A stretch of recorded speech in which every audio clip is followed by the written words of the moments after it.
ரூபா வாங்குறது எதுக்குன்னா, இபி பில் முழுவதுமாக அரசிலிருந்து வழங்கப்படுவதில்லை.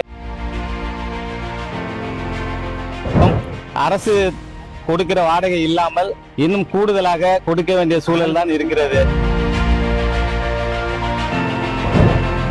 இபி பில் அட்டைப்பெட்டிக்கான பணத்தை நாங்கள் திரும்ப கட்ட வேண்டும். அதுவும் பாட்டில் எடுக்கிறது 2 நாட்கள் 3 நாட்கள் ஒரு முறைதான் ஒப்பந்ததாரர்கள் எடுக்க வருகிறார்கள். அதை சேமிப்பதற்கான இட வசதி கிடையாது. 10 ரூபா வாங்குறது எதுக்குன்னா, எங்களுக்கு இதர செலவுகள் நிறைய இருக்கு. முதல்ல கடையோட வாடகை, இபி பில் முழுவதுமாக அரசிலிருந்து வழங்கப்படுவதில்லை. இடத்திற்கான வாடகையும் அரசு கொடுக்கிற வாடகை இல்லாமல் இன்னும் கூடுதலாக கொடுக்க வேண்டிய சூழல் தான் இருக்கிறது. அடுத்து இபி பில் அட்டைப்பெட்டிக்கான பணத்தை நாங்கள் திரும்ப கட்ட வேண்டும்.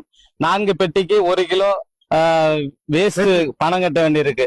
இது எல்லாத்தையும் சேகரித்து வைப்பதற்கான இடமே இல்லை. அந்த இடத்திற்கான வாடகை கொடுக்க வேண்டி இருக்கிறது.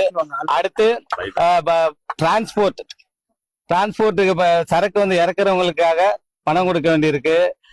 அடுத்து பைபேக் பாட்டில் திரும்ப பெறுவதற்கான அந்த இடத்தை ஒரு நாளைக்கு குறைந்தது 1000-1500 பாட்டில்களை சேகரித்து வைப்பதற்கான இடம் வேண்டும். அதுவும் பாட்டில் எடுக்கிறது 2 நாட்கள் 3 நாட்கள் ஒரு முறைதான் ஒப்பந்ததாரர்கள் எடுக்க வருகிறார்கள். அதை சேமிப்பதற்கான இட வசதி கிடையாது.